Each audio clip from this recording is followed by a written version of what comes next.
Welcome to Bold Moves Radio. The show is Prudent Woman with myself, Rulani Baloi. Thank you for joining us this afternoon.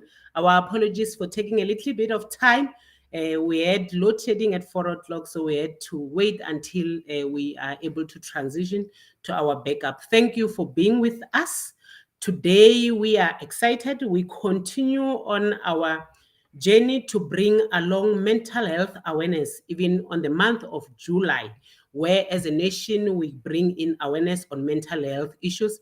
Today we continue on our gesture to bring along this awareness, and we will be talking about post-traumatic stress disorders.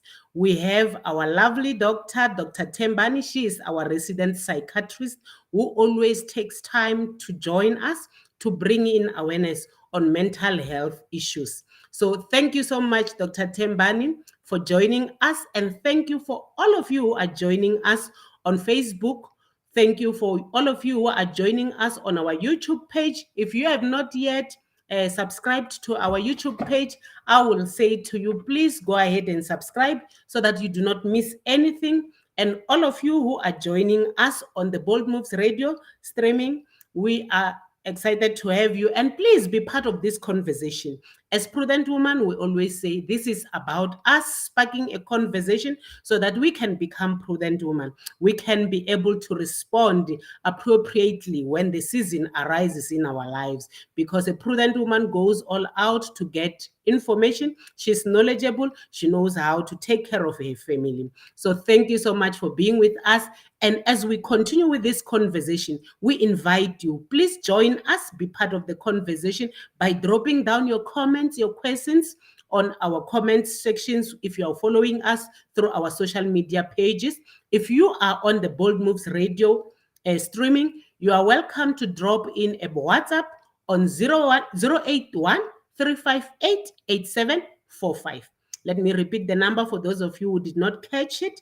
Is 081 358 8745. We talk on post-traumatic stress disorders today with our lovely doctor, Dr. Tembani. Dr. Tembani, we're excited and would like to say thank you for taking your time to be with us to continue and empower a prudent woman so that we know how to respond. And some of these things, as we continue and talk on all health issues, we realize that on health issues is upon us to be knowledgeable about some of these things, because some of them we can make sure that we don't have to suffer them, because we can undertake preventative measures, but you can only prevent something that you know. So today we have you to come and, of course, let's spark the conversation. Dr. Tembani, you are welcome. Please greet our audience. And as you greet our audience, maybe just tell us what is post-traumatic disorders so that all of us, we can understand what we'll be talking about. Me, and I greet all the audience. Thank you for taking your time to come and listen to one topic in mental health. Our topic today is post-traumatic stress disorder. So post-traumatic stress disorder is a condition which other people suffer after they've experienced a trauma. So it's like, if I have to break it down, it has to start with a trauma. So there will be a traumatic event that the person experience as like self-experience. It can also be in the form of witnessing somebody else being in a traumatic event. It can also be in the form of learning or being told that your loved ones was involved in a certain traumatic event.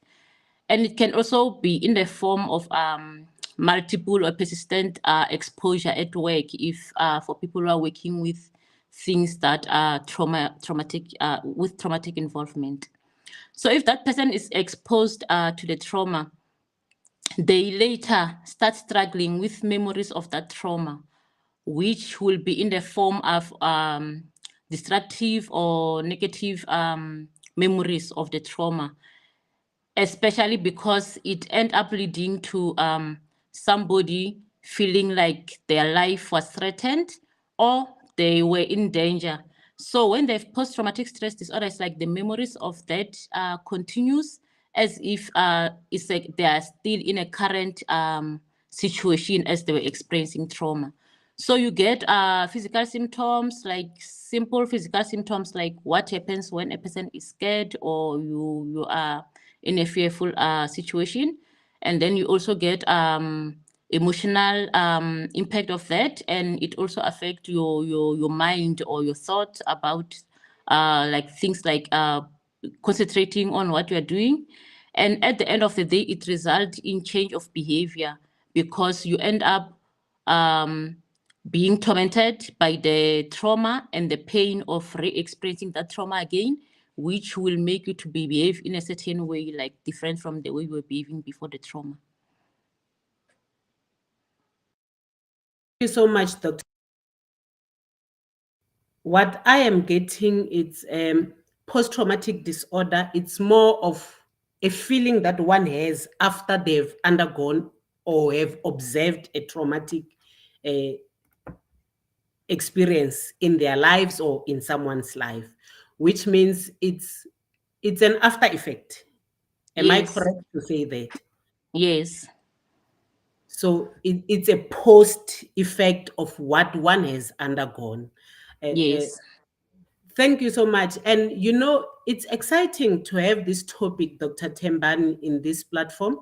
Why, when we're talking on mental health issues, because in our nature as people, we tend to think if as a certain situation is not traumatic to me, it should not be traumatic to the next person, or if it has been traumatic, they must overcome it. We tend to ask ourselves, why are they making an issue out of it? Because it has happened, it has passed. And we are having this conversation as prudent woman to say, let us be careful of all these things, because these are the things that I would like to believe, doctor, leads to some of the mental health issues that we've been talking about this month, and some of them we may not even be able to get there. So Dr. Tembani, I heard you when you were explaining what it is. You touched a bit on the feeling, what the person does, on the symptoms.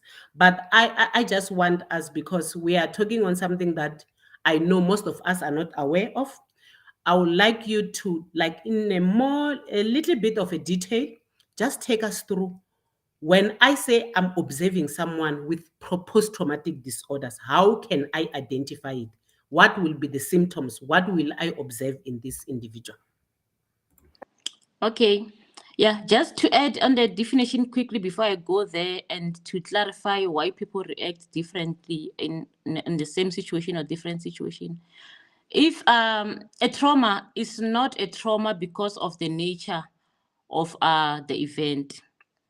So to another person, a trauma to them will be a trauma because of the way they perceive danger or fear around that event, which is life threatening. So that's the reason two people can be involved in the same thing, but they will not react the same. It's a perception at the end of the day of the danger and a threat of that event. So the symptoms that associated with post-traumatic stress disorder is what we call thought intrusion. So thought intrusion, it means in your mind, the traumatic event keeps on coming back, repeating unexpectedly and involuntary. So it's not something that you want to think about, but it keeps on popping up in your mind. So you re-experience the trauma. So you can re-experience it in the form of flashbacks, where you feel like it is occurring again.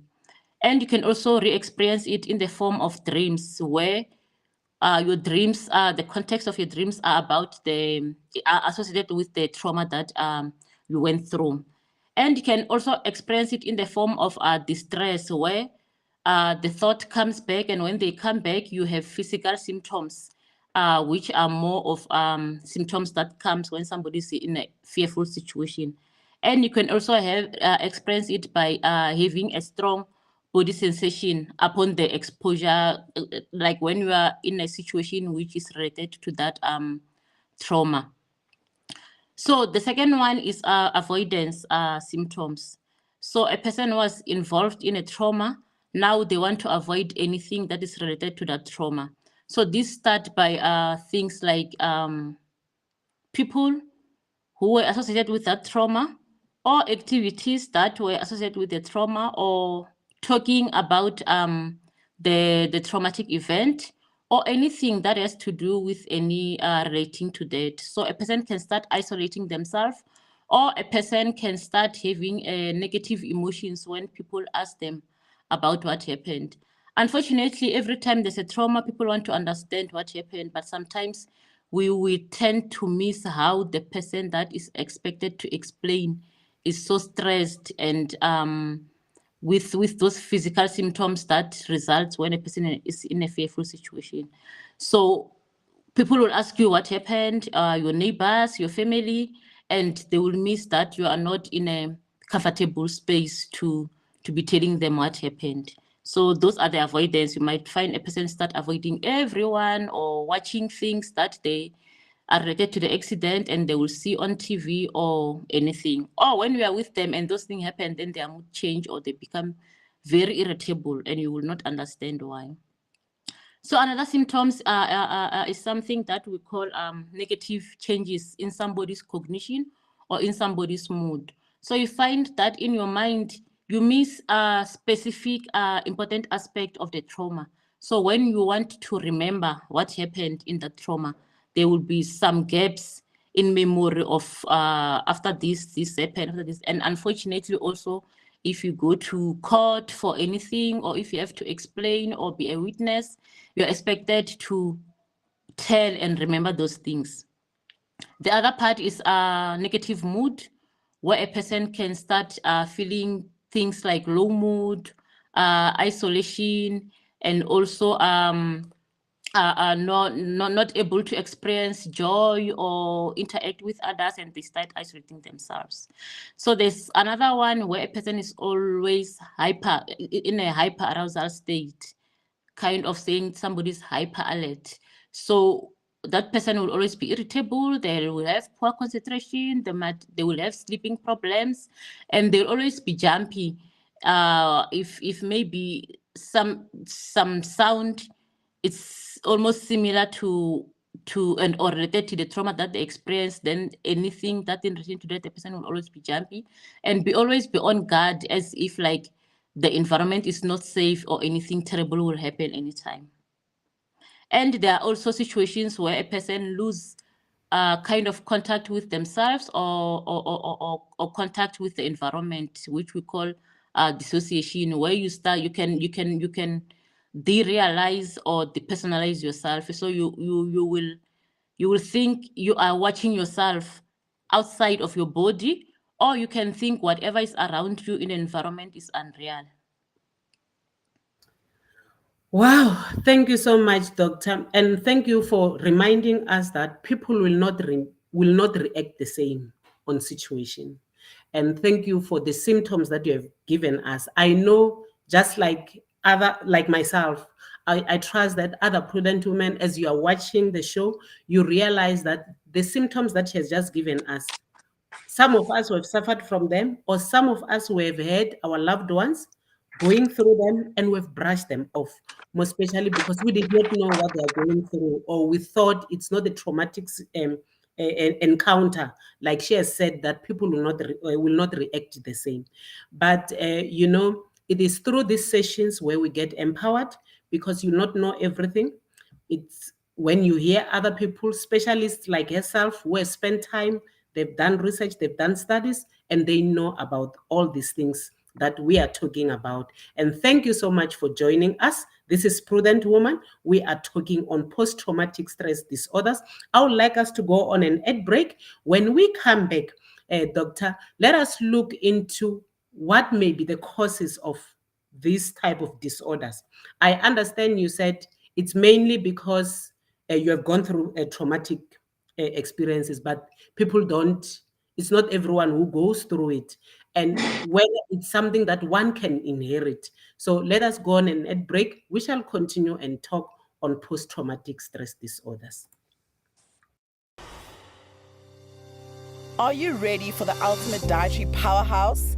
Look no further than Masana Dietitian's Nutro Boost. Our scientifically formulated low GI food is designed to give you the boost you need to fuel your body and reach your health goals. With NutriBoost, you have the flexibility to enjoy it as a high-fiber cereal or a satisfying shake. Simply mix it with water and indulge in the mouth-watering flavors that we have to offer. But that's not all. NutriBoost is packed with essential nutrients that are beneficial for your overall well-being. Enriched with 20 immune-boosting vitamins and minerals, it's a convenient and effective way to support your immune system. And here's the best part. NutriBoost is gluten-free, egg-free, and high in omega-3, making it suitable for those with dietary restrictions or allergies. Need an energy boost? NutriBoost has you covered. It's high in energy and protein, providing you with the fuel you need to power through your day. Whether it's a busy morning or an intense workout session, say goodbye to midday slumps and hello to sustained energy with NutriBoost. Try it today and experience the difference. For orders or to become a distributor, contact us on the following details.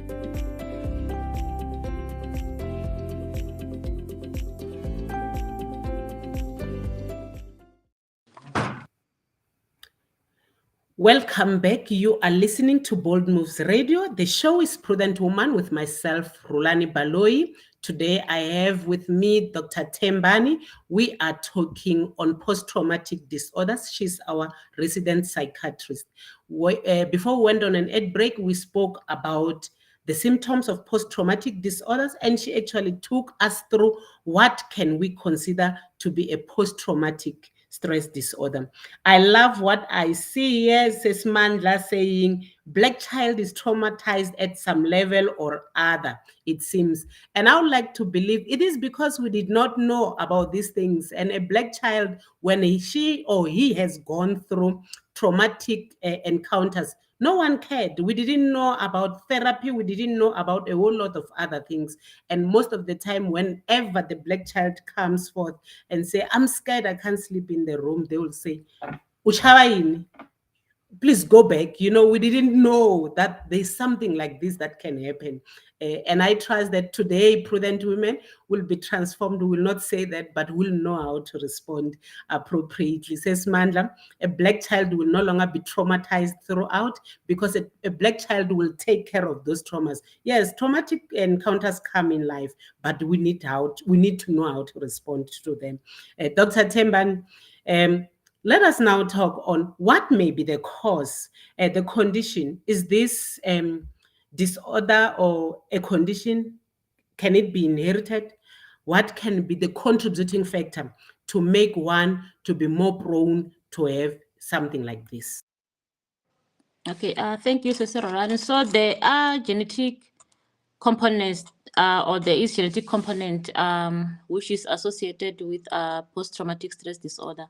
So there are certain genes which are studied to be involved in post-traumatic stress disorder. So estimation of 30 to 40% is associated with genetic or family history of that. And when we talk about the causes, there are certain things that put people at risk of that, like especially childhood adverse events like childhood abuse, childhood neglect, and also things like multiple exposure to trauma, and also the nature of the trauma. which a person can perceive as dangerous or life-threatening, especially if there is loss of life or loss of anything which will continue to affect the person in terms of the consequences of the trauma that they went through. And it's also important to know that the way people perceive trauma, it also comes with the resilience, which is different from different people, and also vulnerability. So when we talk about vulnerability, we'll talk about other things like what other people went through before, especially during childhood, which can make them to be vulnerable to perceiving a trauma as more dangerous or more threatening. Wow. I see Dr. Tembani. I see says Dorothy Mukwena saying, what will be the obvious signs and symptoms, especially for children? She says she understands we've spoken about the symptoms, but she's asking specifically in terms of children, the younger age group. So the younger age group, especially 6 years and below, they usually don't present like adults. So the symptoms that we're saying, they will have those symptoms, but they will not show them like as an obvious symptoms like adults. So when we talk about avoidance for them, they can, yes, still isolate themselves, but things like re-experience, if it's a child who's re-experiencing, you can see them.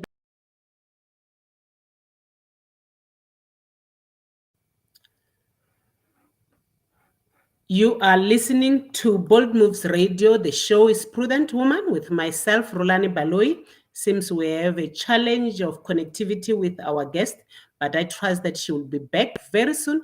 We are talking on post-traumatic stress disorders. So we have with us Dr. Tembani Ngwenya. She's our resident psychiatrist. Dr. Tembani, you are back. Sorry about that.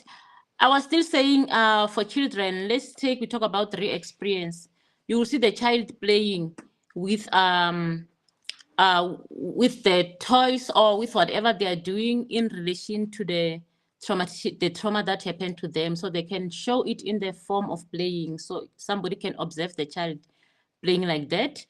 Or if it's dreams, a child will dream about more of monsters, even when it's not really the trauma related, but their dreams will be more focused on those scary things and monster, and they can also scream or wake up screaming in their dreams. Other things like low mood, children usually can show irritability, or they can also isolate themselves, like playing alone, do things alone, or avoid certain people or certain things that are in association with what they are going through. So it explains what I once heard Dr. Tembani to say, when a child is taken for counseling or something, they normally will give them toys and say, play or write something they say, just draw something. And a child will actually redraw what they are experiencing in their lives. So is that what you are implying, Dr. Temba? Yeah, what I'm saying is that for children to verbally express themselves is Mm, difficult, but if mm, they are given an activity to do, they yes. can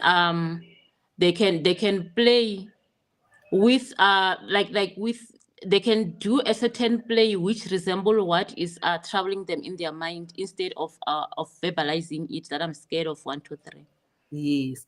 So what I wanted to say, doctor, it's then it says, as parents, it's very important that sometimes when your child is playing, you pay attention, because that can be Yes, another way of them communicating to you what they are going through in their lives.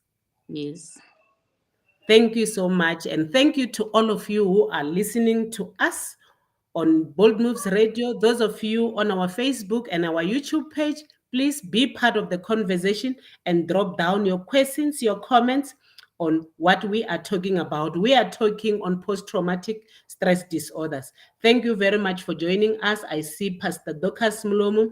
I see Sis Angie, Mamatsakan Mabasa. Thank you for being with us. It is through these conversations that we are becoming prudent by acquiring information and knowledge so that we can be able to respond appropriately whenever we find ourselves in a situation that needs us to respond. Let us go on an ad break. When we come back, Dr. Temban, let us now look at the treatment. How does one undergo the treatment once we have observed that this person is going through a post-traumatic disorder?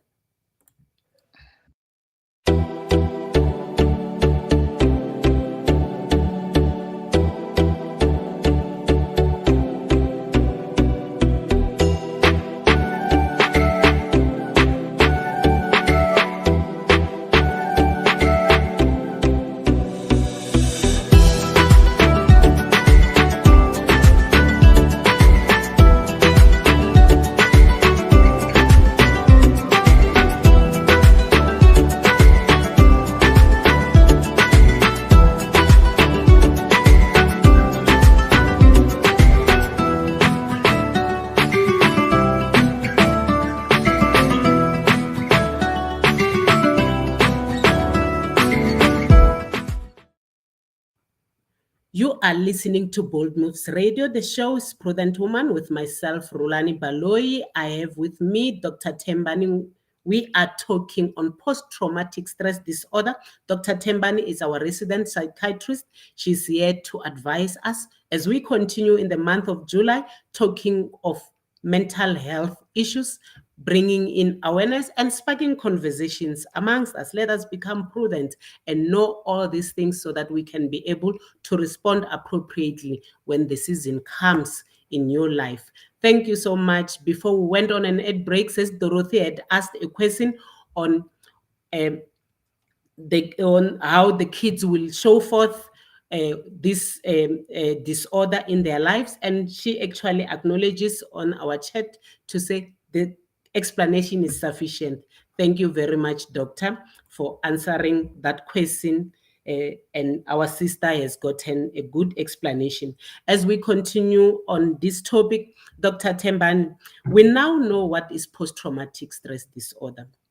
But maybe before I go into the treatment, just you know what you have explained, I will think someone sitting there, it's like, but everyone goes through it.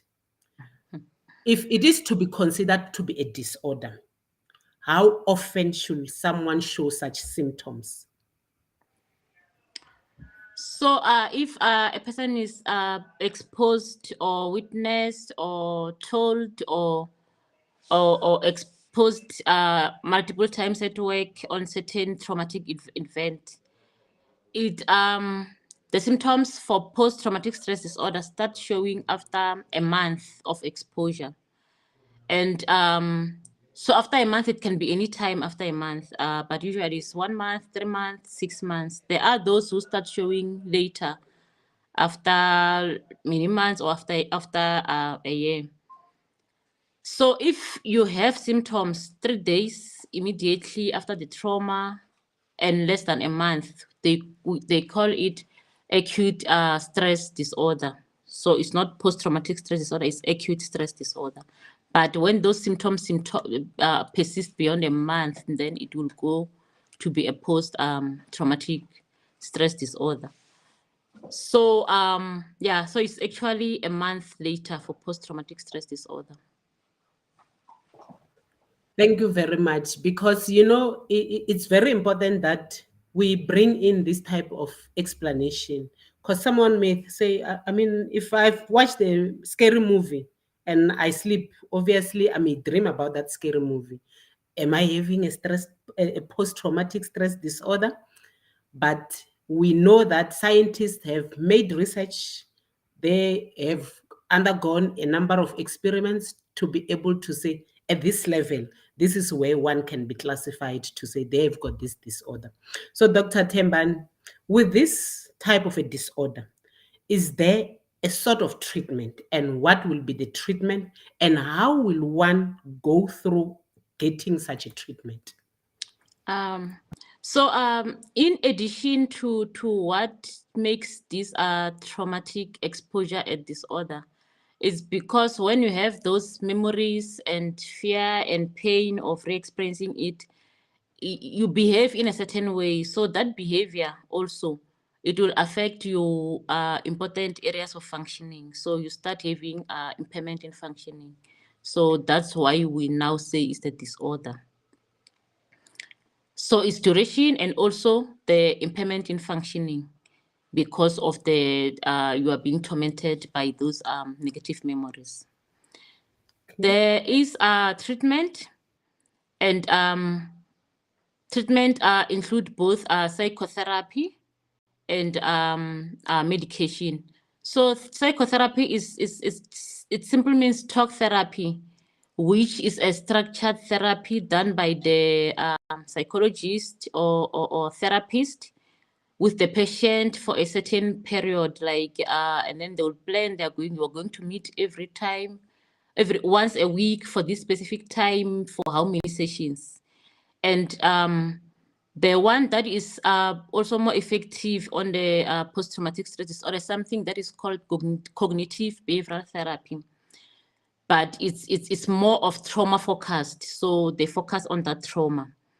And the reason a person has to go psychotherapy is because we need to assist the person to deal with those painful or tormenting memories about the trauma. And what makes the memories to be overwhelming is because of the way they appraise those memories. And it's also because after appraisal of those traumatic or tormenting memories, the person continues or persistently feel like there is a current threat, even if the trauma has happened a long time ago. So they continue. It's like the trauma keeps on threatening you as if it's happening now. So going through a therapy help a person to actually know that these memories, this appraisal or what I'm feeling is not it can be overcome if I can go back and face that and give enough time to feel the pain until I overcome that.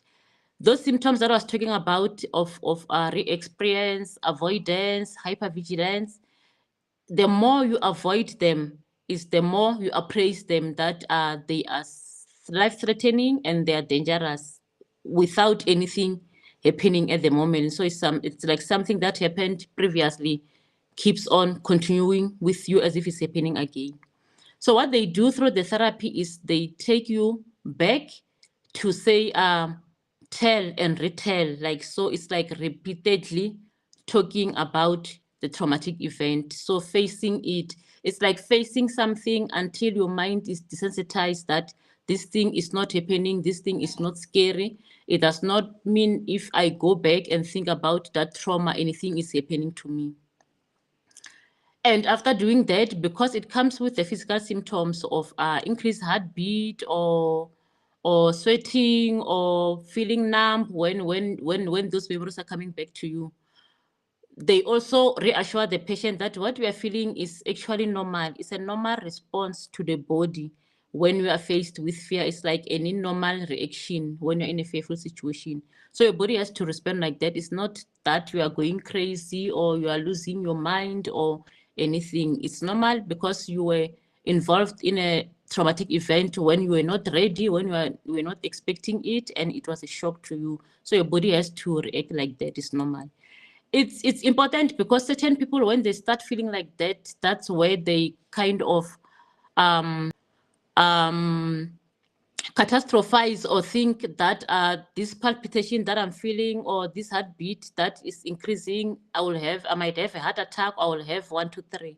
But if you know that if you are scared, your heart rate will go up or your pulse will also go up, you will know it's a normal physical response. Another difficult or tricky thing after being exposed to the trauma is the self-blame. So it's like you were helpless during that trauma, and immediately after or later you start looking back and you start blaming yourself. Or I was a coward. So how did I allow people to take my car? And I did not do anything. I was just standing there and looking at them. Why didn't I do 1, 2, 3? Why didn't I shout for help? So you start blaming yourself and so many things. You find even things like if somebody, you call the ambulance to take someone to the hospital, the ambulance delays. A person can come and start saying, if I should have went to the neighbor and asked for their car, it could have prevented death. So they start owning up the reasons for that traumatic, for a particular traumatic event, and owning up in a way where they look like they failed to save themselves or to prevent that traumatic event. Or you say, if I didn't go, if I had went to visit somebody that I witnessed on an accident, or if I have done CPR, I could have saved their lives. So it's like now the person died because of me. And that brings a lot of negative emotions and helplessness and hopelessness. And it also persists the negative emotions that comes with the post-traumatic stress disorder. So they try to show you that you will not know who is going to die when and how. So it's not because of you. It's not that you could have done. And maybe and they also show you the positive part, maybe not fighting the hijackers protected you, because you don't know if they were going to kill you or you were going to be in more danger because of fighting them back. So it helps to relieve the self-guilt that comes with that. Another thing is to try and help the person that whatever they start being hopeful on, you encourage them to hold on to that. And if they overcome certain fear, like let's take maybe the person witnessed a bus accident. Now they are scared of going to the bus station, or now they are scared of riding on a bus.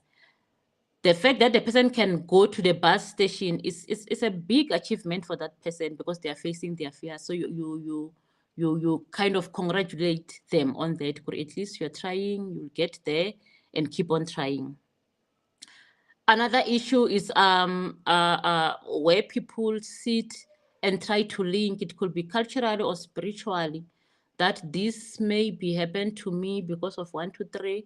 Then you listen to them and you try to understand their reasoning and you support them if you can, but it's not really necessary compulsory, because culture and religion sometimes can differ. But you give the person an ear, you listen to them and hear what they think the trauma was the reason for to happen to them. So those are the things that they do. So in between, when they are taking the person through that, you get those expression of fear, because to them that trauma, it looks like it's continuing and it's happening. So sometimes when they're telling you about it, that what happened when I went into the bus before the accident, and you're trying to take them through, they do get physical symptoms of someone who's very scared, or jump from the chair where they are sitting, or scream. So when they do that in between, you teach them the exercises, or if your mind is overwhelmed by the trauma, and then you teach them the relaxing exercises, which include breathing exercises and something that we call progressive muscle relaxation. So they use it in between, or they use it when they are alone, when the fear or experience of the symptoms comes back to their mind, in order to be able to relax again. So those are the important components of the psychotherapy for trauma-focused cognitive behavioral therapy.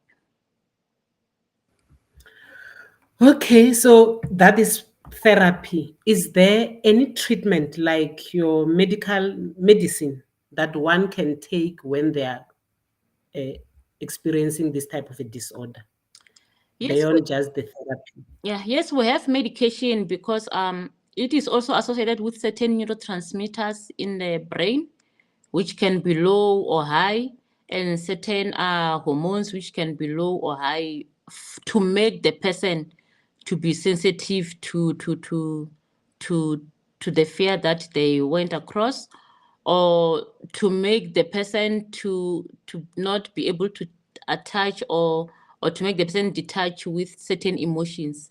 So we have a treatment that we give. It's almost the same treatment that we give for depression, but now with post-traumatic stress disorders, the dosages go a bit higher than what we give for depression. And there are also some medication that they give to calm the person down for a short period, because of addiction and other things that and other side effects that comes with them. So you will take the medication for at least 6 months, like for at least a year, or more, until you manage to go. But it goes together with psychotherapy. And there are people who do overcome through the psychotherapy if they follow the sessions and also take medication. Okay. Thank you so much, doctor. And it gives hope to know you don't have to stay at home and go through this type of disorders all by yourself. Um, I know when you talk psychotherapy, I would like to believe you're talking about therapy that one will get from specialists. But then, what will be your advice for us as part of the family members to someone who have got someone who's going through this type of a disorder? What will you advise us to do? Because when I listen to what you say you do when they come for psychotherapy, some of the things are things that us in the family can be able to do. So I just want you to just give us that guide to say what is it that we can do as part of the family members, because this person will be staying with us, so they spend more time with us. And you say when they follow the psychotherapy they normally will overcome it, which means it's more about the behavior and the environment that should improve for them to overcome it. Okay. So if someone went through a trauma, we must learn to let them be. So it means if I found somebody who went through the trauma, you must ask permission. Do you want to talk about it? As you remember that when you remind them and they are on that state, you are making their life difficult, and they will end up being irritable or avoid you or isolate themselves. So get a permission from the person if they want to talk about it. If they do, they will talk about it. And if you are staying with someone or you're living with someone with, when it comes to mental health conditions, you must be like, the most important thing is to pick up the changes in behavior of the person that you know. So sometimes it's easy to see this person was like this, now is always away from us since the trauma. So that's how you'll see that they need help. So even if they cannot explain to you what happened, and if you ask someone, you try to find out what happened, and you see they are not well when you do that, so try to withdraw and let the person be. And if you cannot speak to the person, or if you see the avoidance or change in behavior, it's better to advise them on help seeking, where they can go and see the professional and who will assist them. Sometimes it happens that the trauma happened maybe long ago, or the trauma that happened, the person did not think it's a big deal. So the most important thing also is that when you're seeing a therapist, even from your side, try to tell them about certain traumas that you went through, because they might be able to link it to your current behavior that you are presenting with. You might find that a person present with depression and they have all the symptoms of depression. But when you go back, what link that depression, or what catalyzed that depression for them, is the trauma that they went through a long time ago. So it's those things where or if someone goes to therapist and they get information from you as the family member, you can highlight those things. Some of them will assist a lot in seeing what the person is suffering from currently. Thank you very much, Dr. Tembani. We have learned so much. I trust that our prudent woman today, you now understand what is post-traumatic stress disorder. And of course, we shall continue and make our own research and talk about these things. And we will no longer take for granted what our own loved ones say they are feeling. Once we will not say, that is not traumatic, that is not scary, but it's upon them.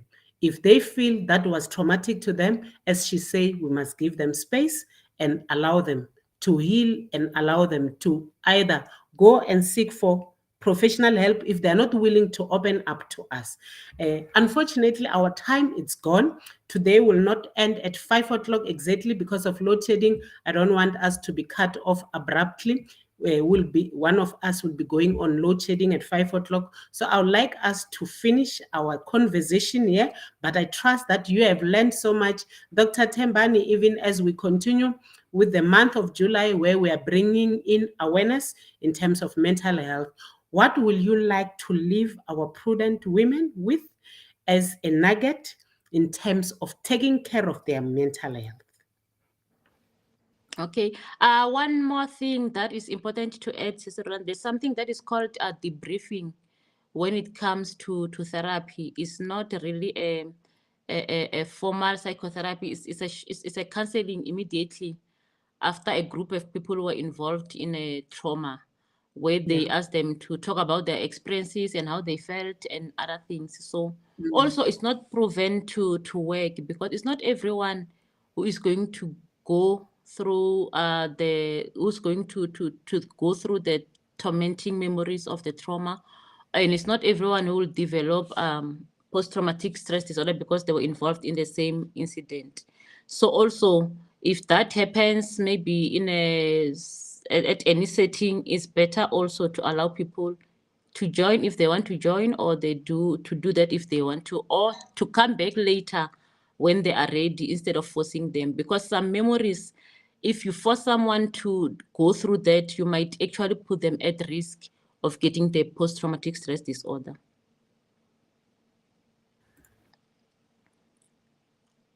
So in conclusion, mental health is very important, because it's something that happens in our brain. So most of the condition of mental health is because in your brain there are chemicals which are called neurotransmitters. So it's either some of those chemicals are high or low, which lead to a certain mental diagnosis. And when you receive treatment, they get corrected and go back to normal or improve some of those neurotransmitters. So it's unfortunate that as a nation, community, when we talk of mental illness or mental health conditions, we have a specific person that we saw somewhere and concluded that's only mental health. So I always say to people, it's like if we come and say body illnesses, is the same thing when you say mental illness, because we're saying brain conditions secondary to the chemicals in the brain. But when you say body illnesses, we know there's hypertension, there's diabetes, and it's so easy to say that and to get help and to get treated. But when it comes to mental health, it's like it's embarrassing, the stigma around it, and even the self-stigma that we make around ourselves can also prevent us from getting help. When people are admitted in mental institution, they don't want people to know because of the stigma, but it's just unnecessary stigma, because it's saying your brain chemicals, which chemicals are low and they need to be corrected, and is different from the next person's mental illness.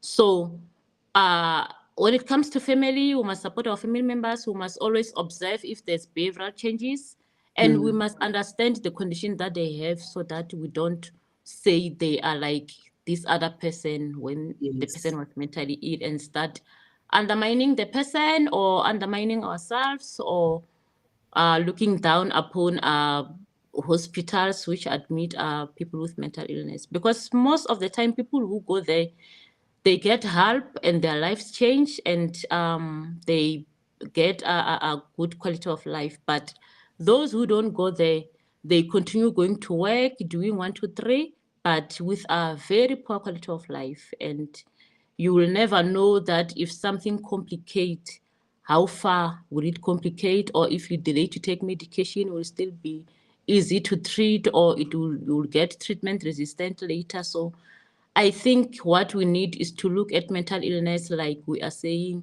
there are brain chemicals condition, like when we say body illness, talking about hypertension and diabetes and flu.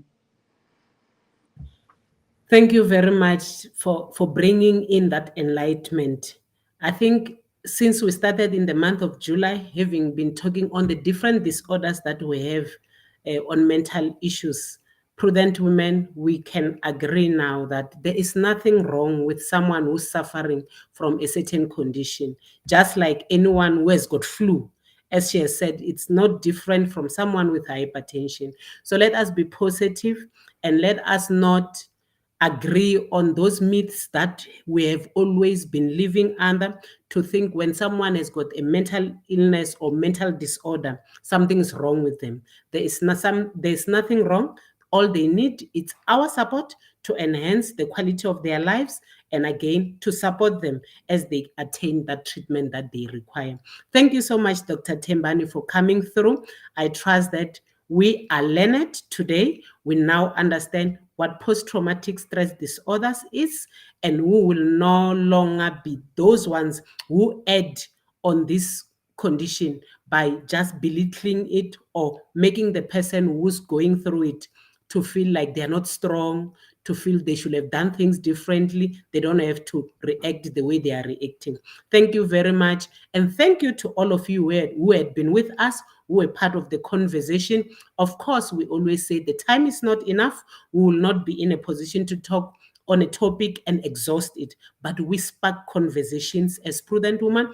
Please go ahead and make your own research to make sure that you respond appropriately when the season arises for you to respond in the family. And you can hear with this type of conditions, we are faced with them on a daily basis. So how we respond, how we react is very important. You can be in that family and only to be adding towards someone else's mental issues just because of not knowing how you are supposed to respond or not knowing that there's this type of a condition.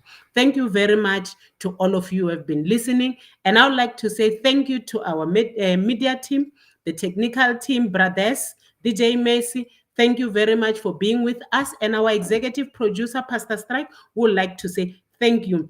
And as we end the month of July, we are excited because Bold Moves Radio is bringing in Limpopo Gospel Divas on the 19th of August at Mana Tabernacle. It shall be happening. Entrance is free. All you need is just show up and come and enjoy yourself as we celebrate our women in the Women's Month who are in the gospel sector. And thank you for all of you who have subscribed to Bold Moves Radio. I trust that by now you know all our programs. We've got very good lineups. Now at 5:30, we'll be having the Living Word Outreach Program with Pastor Fridama Tebula.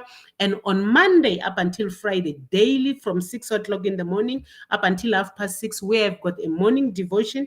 And on Tuesday, we've got the African Experience. On Thursday, we've got Love SA. And Bold Moves Radio is 24/7, so you are welcome to tune in and listen to the different shows that comes through. We say we lift the flag of an African child. So please be with us and be empowered through our different programs as we grow together. Have a blessed Sunday, even as you just go and get that refreshment and come back and continue with the Living Word with Pastor Fridama Tebula. Have a blessed week ahead. As Prudent Woman, we shall be with you next week, same time, same place, and we are closing the month of July, where we'll be talking on mental health issues. Next week we bring to you a testimony, someone who has gone through this challenging disorders, but they have beaten it, just to come in and say to us, it is possible, you can overcome it. Thank you very much. Have a blessed